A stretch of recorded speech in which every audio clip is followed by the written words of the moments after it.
Okay, this is Unit 3. We're going to be talking about mycology, which includes mold, yeast, and mushrooms. But we're only going to be covering mold and yeast. We're not talking about mushrooms.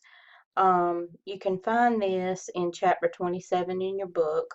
There's some pictures of these under the microscope and growing on plates in there. These are the only pictures that you have other than what is provided on the internet.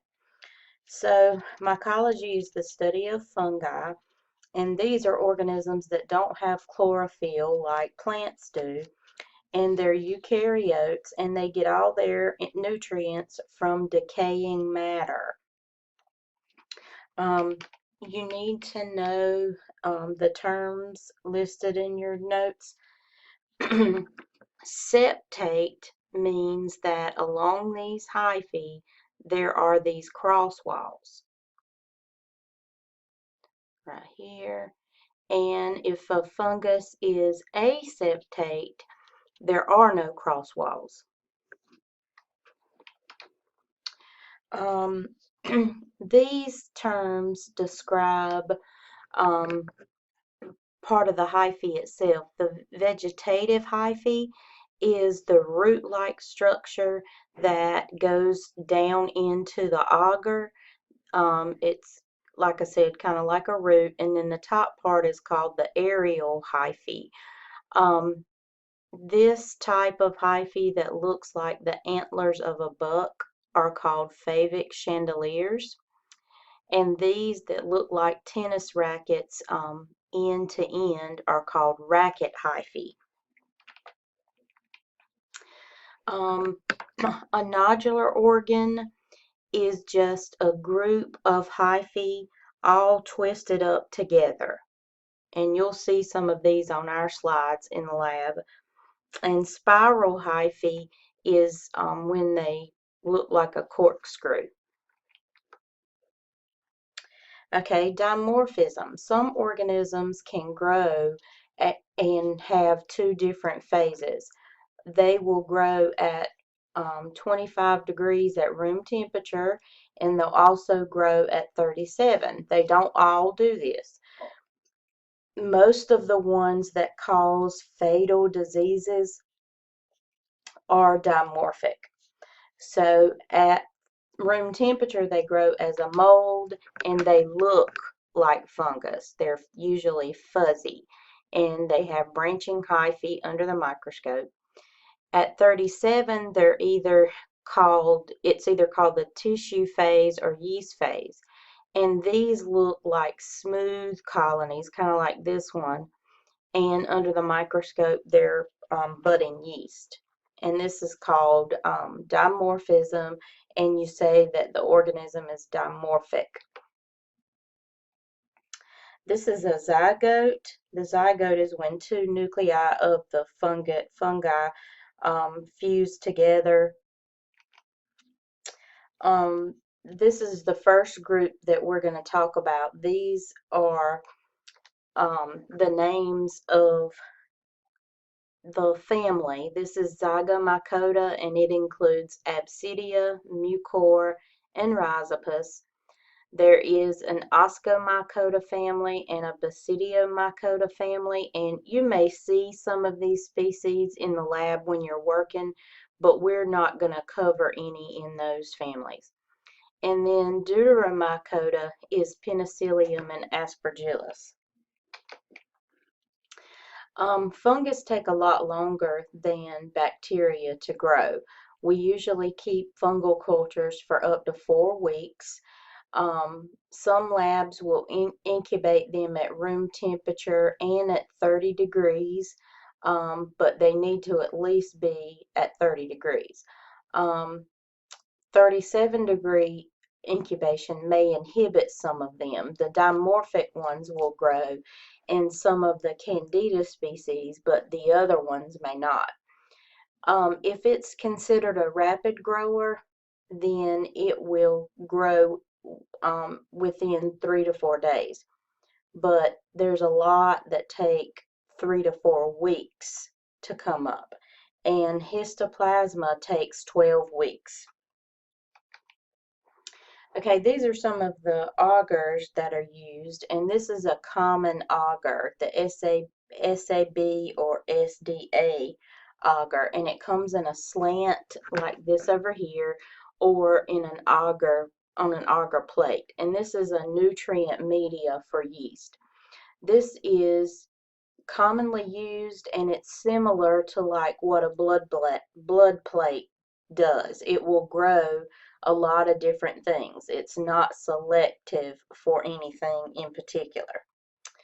This is Brain Heart Infusion, and it's for Histoplasma capsulatum.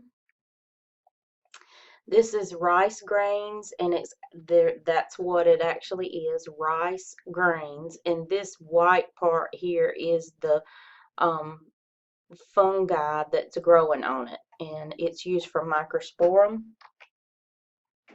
This is birdseed Niger agar, and this is for Cryptococcus, and Cryptococcus will be these brown looking colonies on that agar.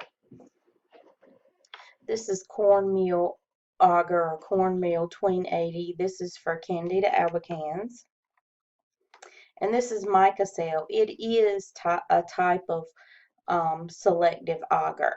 It has cyclohexamide in it to prevent saprophytic fungi from growing.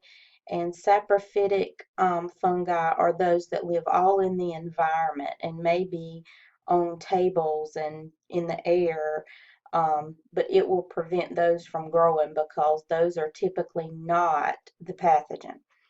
And there's also chloramphenicol to prevent bacteria from growing. That SAB slant, it will grow staph. It will grow bacteria on it. So gram stains are needed to be done to see if there is yeast or it's a staph. Okay, this is the potato dextrose, and it's used for different kinds of molds and dairy food. The colors, whenever you're describing the colors, you need to look at the front and the back of the augers. They may have different colors, like this one. This is what the top of the auger plate looks like, and they turned it over, and this is what color the bottom is.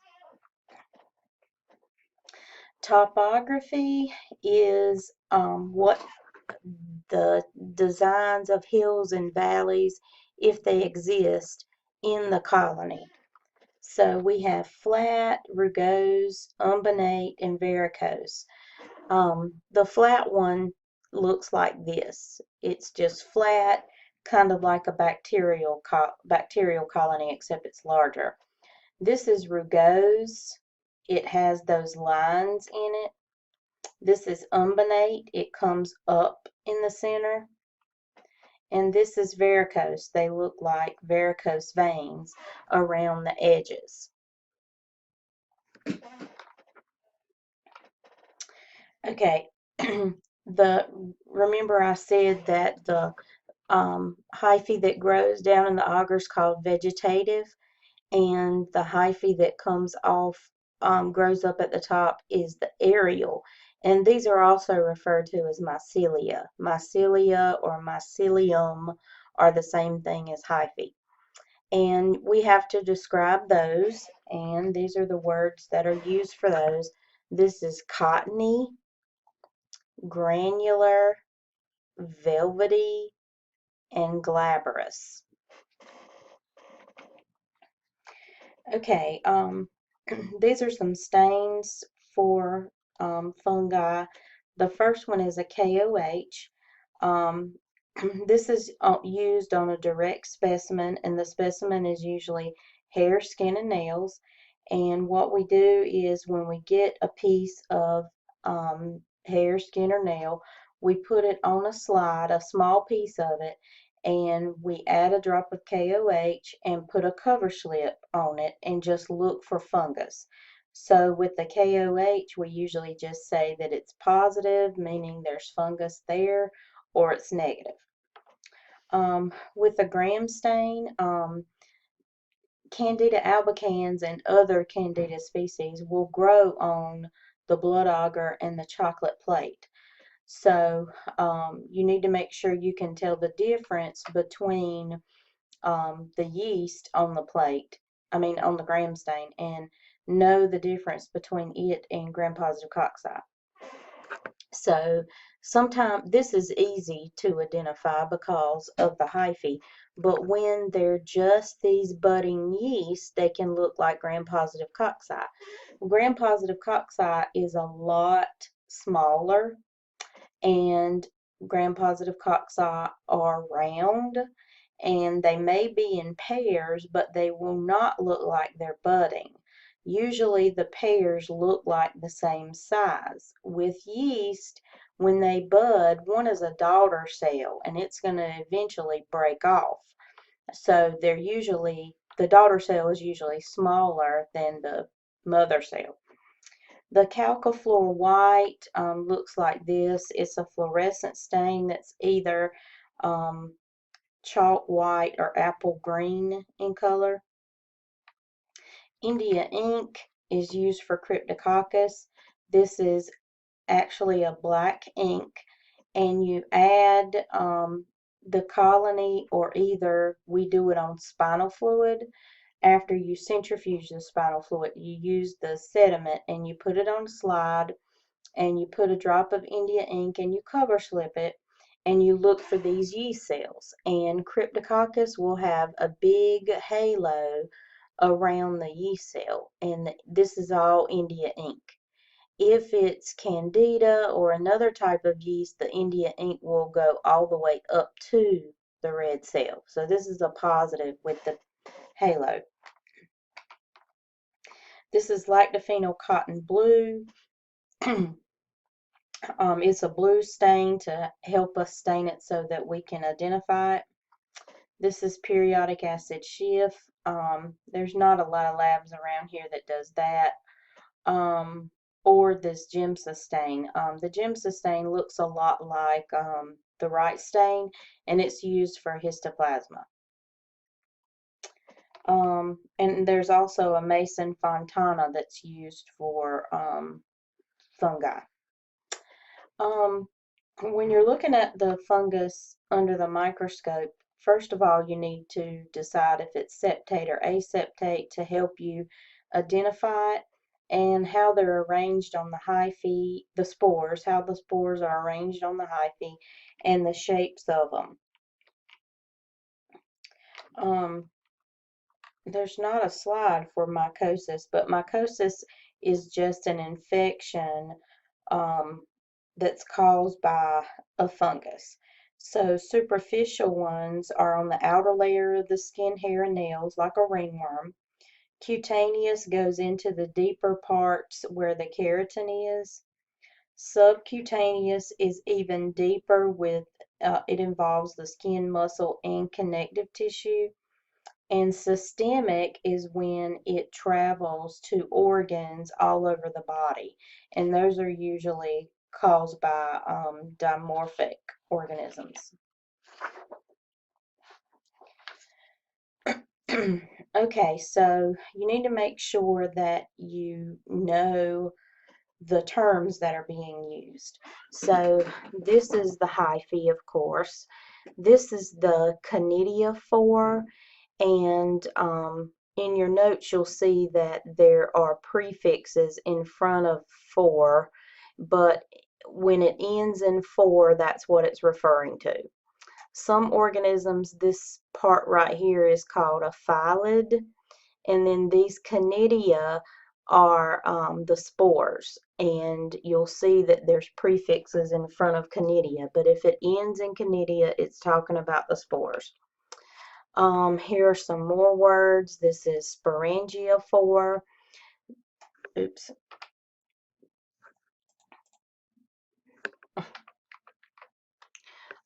This is the columella, this space right here.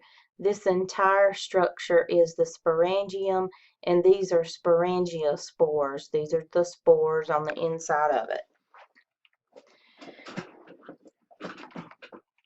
Okay, saprobes or saprophytes or saprophytic fungi live on decayed matter in the soil.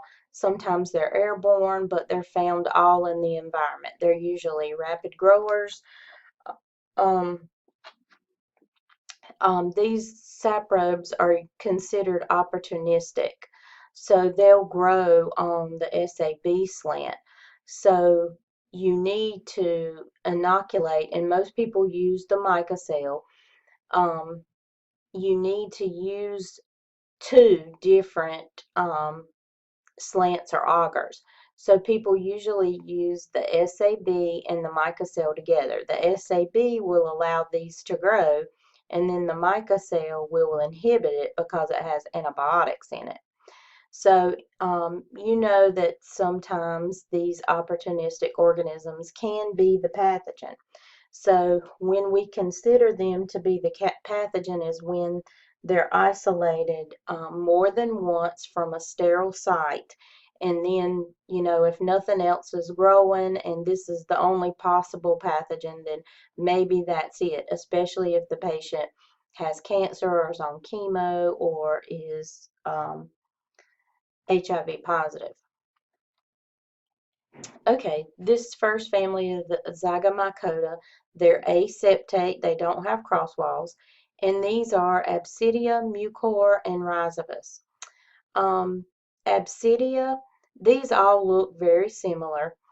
With Absidia, they have branching sporangiophores between the rhizoids. So these are the rhizoids, which are the root-like structures. This area here is called the stolon on the hyphae, and the sporangiophore comes off in between the rhizoids. Also, its columella is supposed to be shaped like a pear. So this is what it looks like. Um, it's shaped like a pear. It causes zygomycosis and keratomycosis, which is infection of the cornea of the eye, and that usually can lead to ulcers. Mucor um, has no rhizoids and no stolons, and the columella is shaped round. So this is what the columella looks like, and there's no rhizoids. It causes zygomycosis and otomycosis, which is the ear. Rhizopus has unbranched, so they should not branch. And the sporangiophores come right off the rhizoids. And the columella has a flattened base. So this is Rhizopus, and these are the rhizoids. This is the sporangiophore coming right off the rhizoids, and this is the flattened base columella. And Rhizopus also causes zygomycosis and otomycosis, and sometimes it's seen in diabetics. Okay, zygomycosis is usually seen in immunocompromised patients. It's an acute fungi infection, and these are some of the ones that may grow on bread and fruit, and you may see them. It can affect the eye and the sinuses and then spread to the blood, causing necrosis and thrombosis, and spread to the brain, meninges, and cause fatal meningoencephalitis. It can also spread to the lungs, in the GI tract, or cause cellulitis. But again, that's usually in immunocompromised patients. Okay, the Zygomycota family, the ones that are septate are in the phylum Deuteromycota, and infections that are caused by one of the fungi in this group are called, the infection itself is called phaeophaemycosis. There's two types of these organisms. The Domatiaceous are dark in color and the hyaline are light. And here's a picture of this. This is not stained. This is how dark they look. And these are real light. So the two that we're going to talk about are Aspergillus and Penicillium. Okay, Aspergillus is considered a rapid grower. I want you to know the colors of these. They vary. They can look blue, green, black, white. Um, Let me show you this one, like with the outer edges looking lighter. It can be a blue-green looking color.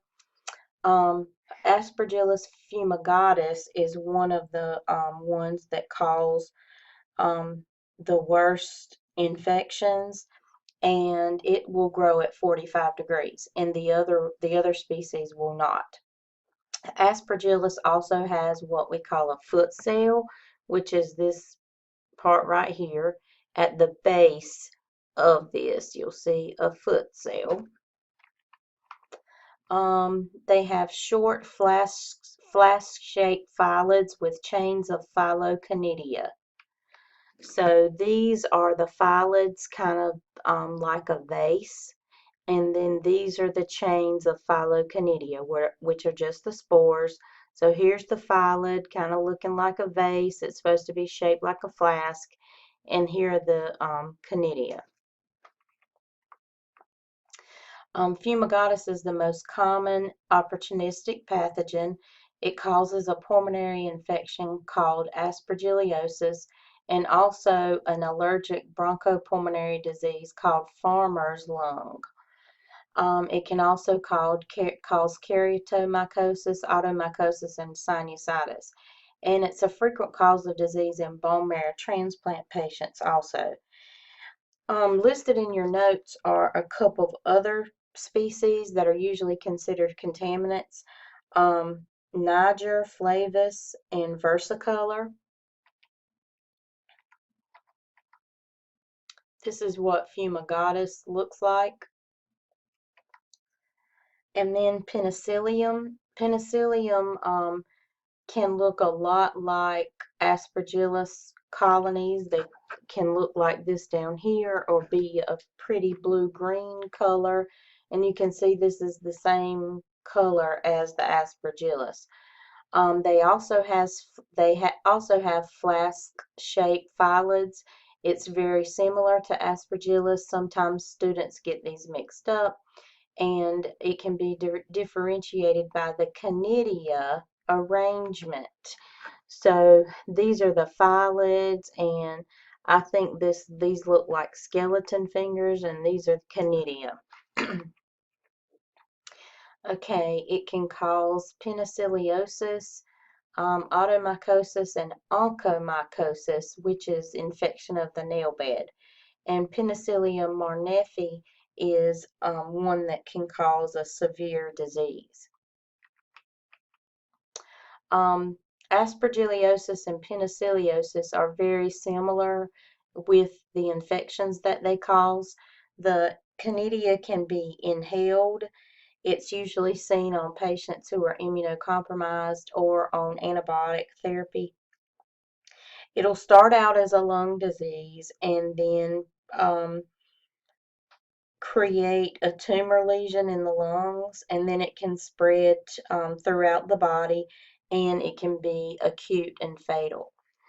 It also causes keratomycosis, which is infection of the cornea of the eye, and it can lead to glaucoma. Automycosis is with the ear, and it can stop up the opening or the ear canal. And what stops it up is actually the fungus growing. There will be what they call a hyphal plug plugged in your ear, so you can't hear well. And also sinusitis. Okay, the dermatophytic fungi are in the group they're also called dermatophytes. The three that we're going to talk about are Microsporum, Epidermophyton, and Trichophyton. Some are geophilic, meaning they live in the soil. Some are zoophilic, meaning they live on animals. And some are anthrophilic, meaning they live on humans. So you may have some of these growing on your skin. Not all are pathogenic. They infect specific body sites, especially the hair, skin, and nails, because they like the keratin that's there. The specimens are usually hair, skin, and nails. Whenever we do a KOH, these are usually the ones that we see and the ones that we're looking for.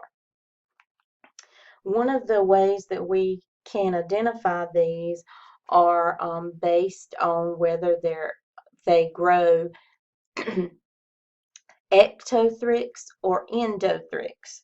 So if they're ectothrix, they grow on the outsides of a hair shaft. This is a hair strand, and these are the fungi growing over here.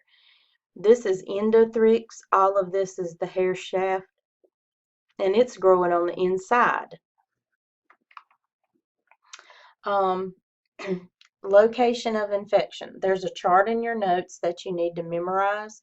It says which ones cause infection of the skin, which one causes infection of the nails, and then with the hair if it's ecto or endothrix.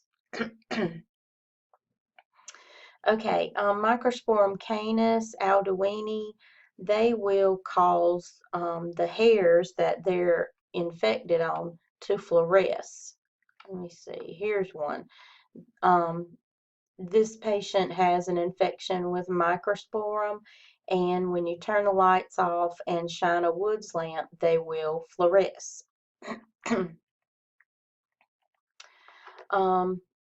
This is the metabolite that causes them to fluoresce, pituridine. They'll be bright greenish yellow or blue like that one was under a woods lamp. Okay, also the growth rate will help you to identify it. Epidermophyton, Flocosum, Microsporum canis, Gypsium, and Meningrophytes will grow within 6 to 10 days. Alduini and Trichophyton rubrum takes 11 to 21.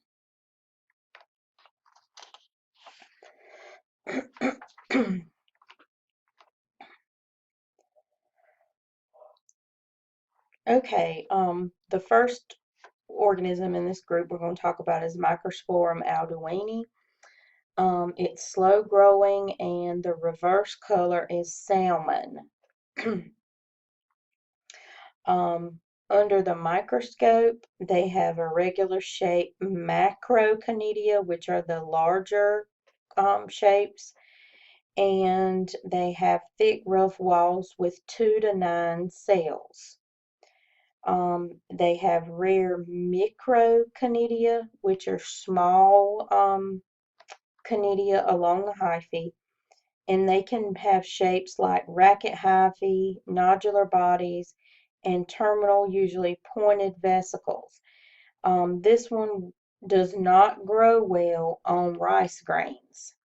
This is the salmon color, and this is what they typically look like.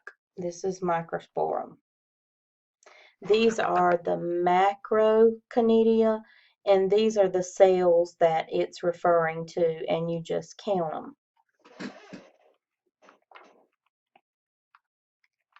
Okay, this is one of the leading causes of tinea capitis in children in the United States. It's not the leading. It used to be the leading, but Trichophyton tonsurus has taken over now. So tinea capitis is just ringworm of the scalp. So it's like that child was in the picture that fluoresces. Okay, canis has a bright yellow periphery within a week. It has thick walled spindle-shaped macroconidia with 6 to 15 cells, a few club-shaped microconidia.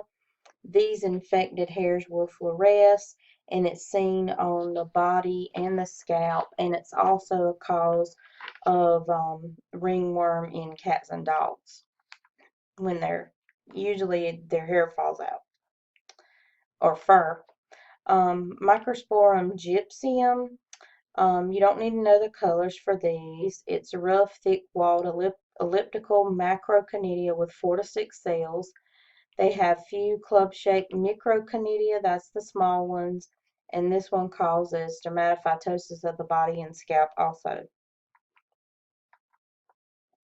This is the microconidia. These are the small ones. Some of these are supposed to be shaped like clubs. These are the racket hyphae.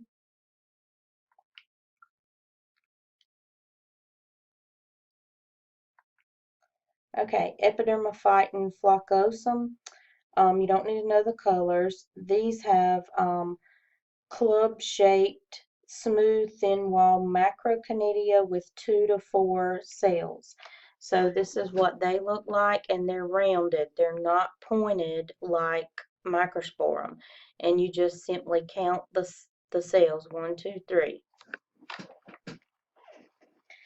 They don't have any microconidia.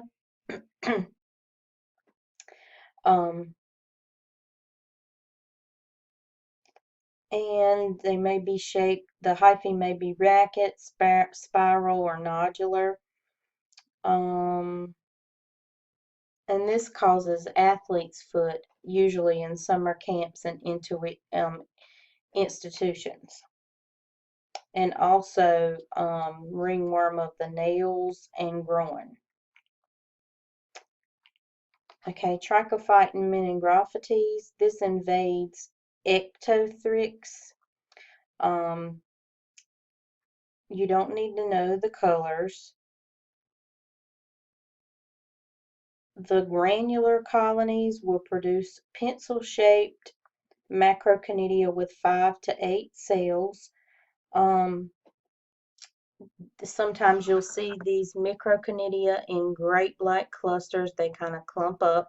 So these are the macroconidia and these are the micro.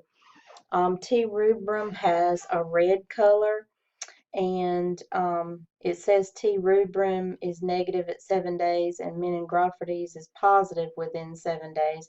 This is referring to the urease test, and the urease test is the same test that you've done in the first micro, and it's the urea slant. You just simply put the organism on there and you wait to look for that pink color. Okay, this is a common cause of athlete's foot. It infects body hair, scalp, and beard. Trichophyton rubrum has a deep red reverse. It has pencil-shaped macroconidia with 3 to 8 cells. The urease is negative at 7 days, and it doesn't perforate or invade an autoclave hair, so it doesn't grow on the inside of it. It's not endothrix, it's ectothrix. This is what it looks like. It's got a red color. Trichophyton tonsurus. You don't need to know the color. This one has rare smooth-walled club-shaped or aborted macroconidia. That means that they've come off the hyphae. Numerous microconidia are seen with a lot of different sizes and shapes. It just doesn't look uniform at all. It's urease positive after 4 days. It grows better with thiamine. This is the leading cause of tinea capitis in the United States. It's over 90% of them. It causes something called black dot tinea capitis because the hairs will break off and fall, or the hair falls out and it leaves an empty spot there. Okay, tinea is the same thing. It means ringworm. If you've ever had a ringworm, you probably know what it looks like. Week 1, it starts out like a small little bump. It's just a red bump. The center culture, if you get a culture from the center of it, it will grow the fungus. Week 2, satellite little lesions will start to pop up. Week 3, it will heal in the center and it will have a ring around it. So it just appears at a ring after the 3rd week. In 4 to 5 weeks, the center will start to heal, or it will be healed. Week 6, all the tests are negative and the ring will start to go away.